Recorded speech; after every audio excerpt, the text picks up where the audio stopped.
Hey, friends. You won't see what you reject out of hand. See, that's what Jesus is going to end up teaching us here in this last little section of John chapter 3. We're going to read verse 36 here in a second. You should read 22 to 36. But you won't see what you reject. Here's what he says: Whoever believes in the Son has eternal life, but whoever rejects the Son will not see life. See, I find that very telling. He doesn't say that they're not going to get it. He doesn't say that they won't have it or notice it. They're going to pass on it. He specifically says they're not going to see it. See, if you're looking for something, there's a chance that you're going to find it. But as soon as you give up, you're definitely not going to see what's there. My kids, we like to, when we go out to dinner, we like to look those little puzzles that have like the little pictures inside of them. And sometimes, right, you can find like the fork inside the arm or, whatever pretty easily. Sometimes it just seems like it's just not there. And there's been a couple of times we've had to get like a waitress. Have you guys figured this thing out yet? Because we're ready to give up. And I know that as soon as we do, definitely not going to see it.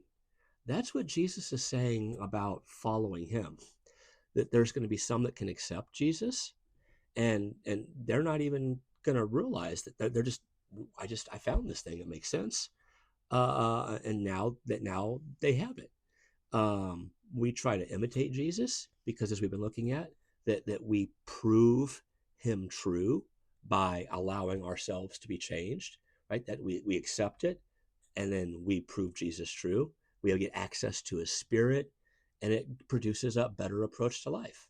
We can find freedom from bitterness through forgiveness, right?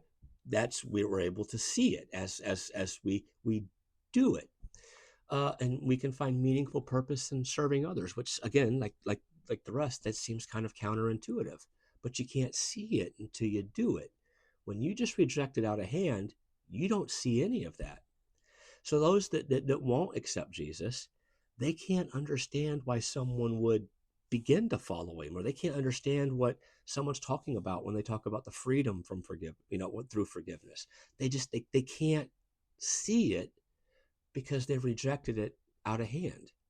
Right? You might have heard somebody say, "Well, I mean, that works for you, but I could that doesn't work for me." They're right, because they've rejected the initial premise, right? That Jesus died for their sins, and that there's a better way to approach life.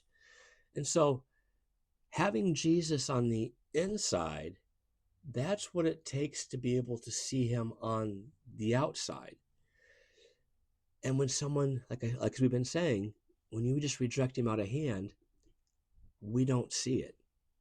So we won't see what we can't accept. Acknowledging Jesus for who he is, that's the beginning. When you do that, he gives you this thing called eternal life. Okay?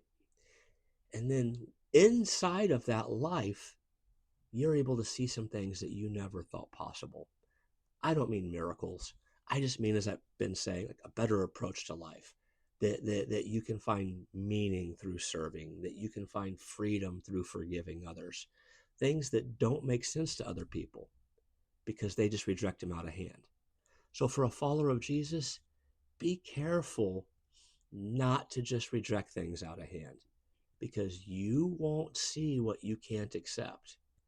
And Jesus says his followers, when they follow him, when they get him on the inside, he's able to open your eyes to a world that you didn't even believe was possible. Have a beautiful day. Bye-bye.